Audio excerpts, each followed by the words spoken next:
It was a day to forget for Kolkata Knight Rider fans, and there have been quite a few days like that in this season of the IPL. They've won 5 matches, but when they've lost very badly, and it was another day when they just didn't turn up. The batsmen didn't turn up.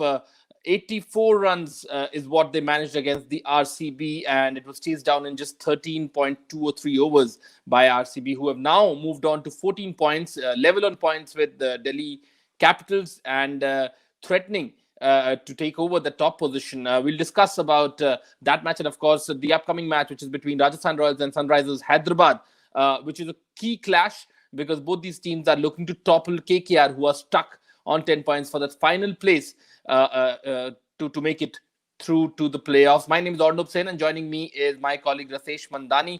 Rasesh, it was another pathetic performance, if I may use that word, by the KKR top order. We discussed yesterday how important it was for the top order to turn up and get some runs to ensure that there was not a lot of pressure on the middle order, where you've only got Morgan now because Russell is injured. So, great bowling by Mohammed Siraj, and it was interesting to see the post-match press conference.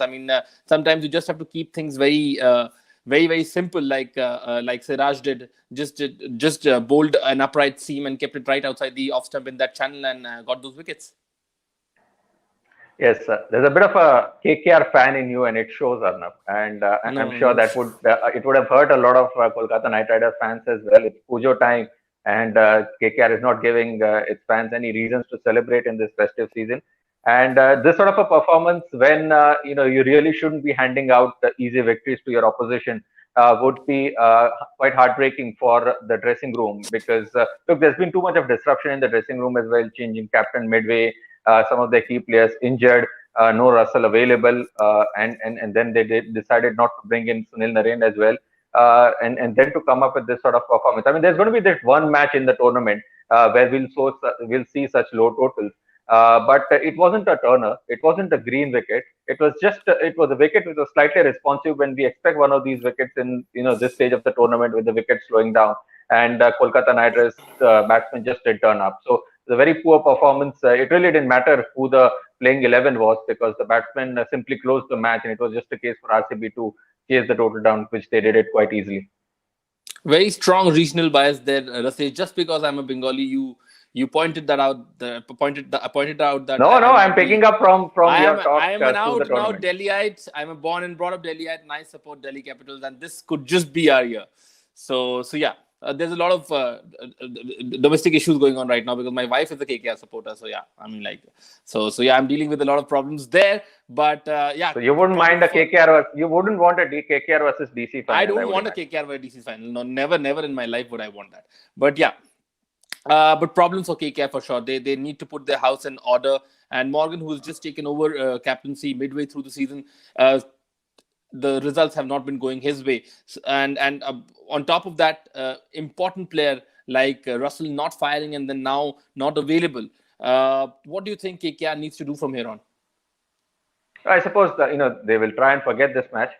You can talk about learning lessons and all of that, but the team has to believe that the fact that they've won 5 matches means that mathematically they've got a still an absolute chance. Unlike some of the other teams, if they win 3 out of 4, so they can make it. So they'll try and cling on to the positives and take it forward. But it's one of those performances you try and forget and try and move on. But what this result will do is give a lot of joy to the Royal Challengers Bangalore fans, because look, they've been waiting for this sort of clinical performances in the league phases for a long time. They made it 3 finals in a row, 3 finals in the past, which we sometimes tend to overlook. But it's a team which, with all their star power, has over the years underperformed, and this time around they're looking a very strong outfit.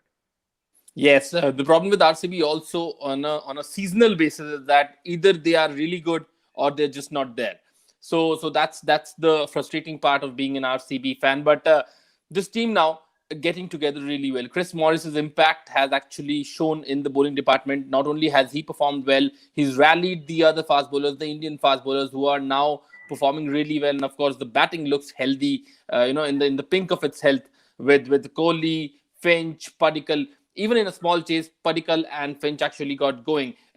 that brings me to the question. I mean, very, very strange decision by Morgan to not introduce Loki Ferguson up front. He came on to bowl and picked up a wicket in the first over. So why do you bring him in the seventh over when you've just got 84 runs to defend? Yeah, I mean, you've got 84 runs to defend, as if you want to make your task even more difficult. So by the time he came in the opening power play was over, he had half the runs to play with. And what was the impact that he had? He picked up the wicket the very first over that he bowled. So, Right.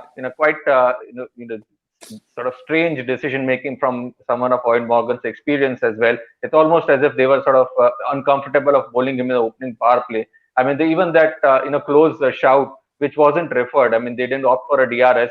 And when you got little to play with, you go in with attacking fields, you go in with your ace bowlers, you try and make the best use of DRS and give yourself some sort of an outside chance. Try and put the opposition in an 84-4 sort of situation and see if you can pull off a victory. They didn't give themselves any chance in the field either. Yes, so very, very strange decision making. But then RCB, we were talking about RCB, and they look really good. Chahal also picking up 2 wickets yesterday. Sundar was decent.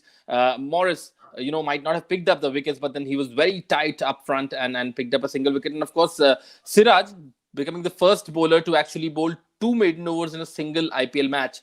That's a crazy stat. I mean, 13 years of IPL and nobody has really bowled 2 maidens in one single game. That shows the amount of effort it takes to be a bowler in IPL. And of all the bowlers, Mohammed Siraj doing it for a man who usually goes for plenty of runs, through the sea. I mean, we've seen it over the years. So, yes, these things can happen. I mean, and then a bit of a masterstroke it turned out to be. They didn't bowl Sundar in the opening power play. They brought in Siraj. They might just have noticed that there may be a little bit of movement and Siraj can use his pace. And, he sort of reciprocated. He implemented the plans, didn't he? I mean, all he did was pitch the ball in the right areas, used a bit of seam, bit of swing, and it was enough to unsettle the KKR batsman. Right. Moving on now to our first segment, the battle where we talk about the big clash coming up, Rajasthan Royals versus Sunrisers Hyderabad. Remember, Sunrisers Hyderabad are a team who've played 9 matches. They've got a match in hand above as compared to the other teams which are part of that bottom muddle right now, where everybody's trying to get on to 10 points, where KKR are currently. RR, if they win this match, will actually tie KKR with points, and that will make it extremely interesting. But remember, David Warner, Kane Williamson, Rashid Khan and Johnny Bairstow. So these are 4 outstanding cricketers who are trying to navigate the SRH ship. They don't really have a lot of Indian talent except Manish Pandey. Bhuvneshwar Kumar is out. So that's a team with a lot of limitations, but then they have a strong fighting spirit in them. And in Bairstow and Rashid Khan, they have 2 players who can take the match away from the opposition. So this is not going to be an easy task for the Rajasthan Royals, who, may I say, have hit some form right now. Yes, that's true. And both the teams with their own set of limitations. This might just be a bit of a grind, this match. A keenly contested tussle, but it may not be a sort of high-scoring encounter. Some decisions to make for Sunrisers Hyderabad. If Kane Williamson is not fit, what do they do? I mean, they promoted him up the order in the previous match. They could do that because they didn't expect him to run too much. You don't go in with a half-fit player. So if Williamson's unavailable, I would imagine Nabi comes in. He strengthens their bowling a little bit, but that does weaken their batting a bit. But what are the options that they have? I mean, do they go in for a Holder or a Fabian Allen? I think they might just go in with a Nabi with his experience and his effective 4 overs. So if that happens, then Warner goes up the order again. So Warner and Bairstow. Perhaps Manish Pandey might have to come down again if there's no Williamson to give a bit of experience in the middle order. So some adjustments to make. I think if Williamson's absence might hurt SRH, and some of the other batsmen will have to sort of make up for the absence of his runs. Because although he's not scoring too many, he does control the batting a little bit whenever he bats in that little 5-6 overs that he bats, and that is something that they might sorely miss. Yeah, what SRH might also be missing right now is someone like a Deepak Hooda, who really was a center point of their middle order. I mean, they had the season that they won, they had Yuvraj Singh, they had Deepak Hooda, they had these players who actually ensured that the tail was long. You remember the 2016 final, despite having all these stars, it was decided by 2 players, Bipin Sharma and Ben Cutting, who actually put in some really heroic performances that night. So you never know. They might just get a Priyam Garg or an Abhishek Sharma to fire someday, and that might turn. But right now, given the kind of form that the overseas players of Rajasthan Royals are in, unless Bairstow or Warner performs at the top of the order, it will be difficult for SRH, because Rashid Khan can only do so much. 4 overs, perhaps picks up a wicket or 2 or 3 perhaps. But you've got Archer, firing on all cylinders. You've got Butler, who's settled into his role in the middle order. Stokes can be handy at any point of time. And Stephen Smith, it seems, has finally got rid of his confusions. Yeah, one hopes so. But you're right. I mean, not just Huda, they let go of Shikhar Dhawan as well earlier in the competition. So he had been their long servant, and they let go of him as well. So yeah, something that is for reflect upon. Well, they'll try and make the best use of the resources. They are Rajasthan Royals. Yes, they should be hopeful. But I still believe they heavily rely upon their top stars, and they have to click. I mean, they might just decide to go in with the Stokes as an opener again.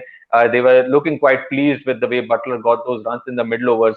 So they may want to retain his experience in the middle overs. So again, comes down to whether three out of those four or two out of those four can click, right?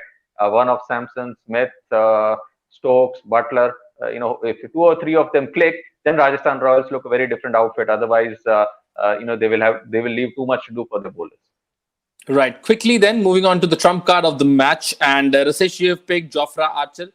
Reasons are pretty clear. Archer has been one of the most impressive fast bowlers along with Rabada. Rabada has the tendency of straying at times, but Archer has been on the money. In the channel with a lot of pace, uses the bouncer really well, uses the Yorker really well, and bowls with a lot of heart. Yeah, and uses the slower one so well. I mean, I think alongside Bumrah, is the most difficult bowler to get away in the death over. So that's a big fillip to any side. So the fact that he picks up wickets as that is very difficult to get away. So that gives him a take automatically. And then remember his ability to use the long handle as a batsman as well. In fact, they can look to utilize his batting abilities a little bit more as well. Can Rajasthan Royals. So that's my trump card. Do you agree with that, or you come in with someone else? I completely agree with it because Archer, remember, is quite high up on the list of MVPs also this season. As you mentioned, he's not only performed with the ball, he's actually been an asset with the bat also lower down the order. The only thing that he needs to sort out a little bit is while fielding, he needs to clear his head.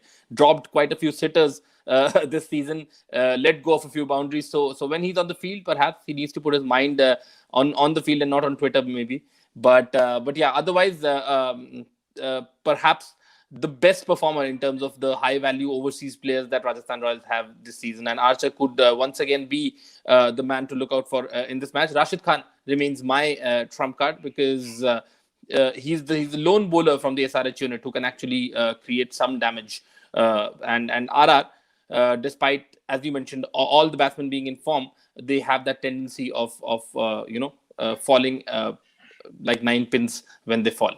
So. And Rashid and Nabi hunt in pairs as well in case Nabi comes in for Williamson. So that might help. I mean, that might be just the other way of looking at one of the positives in case Williamson opts out.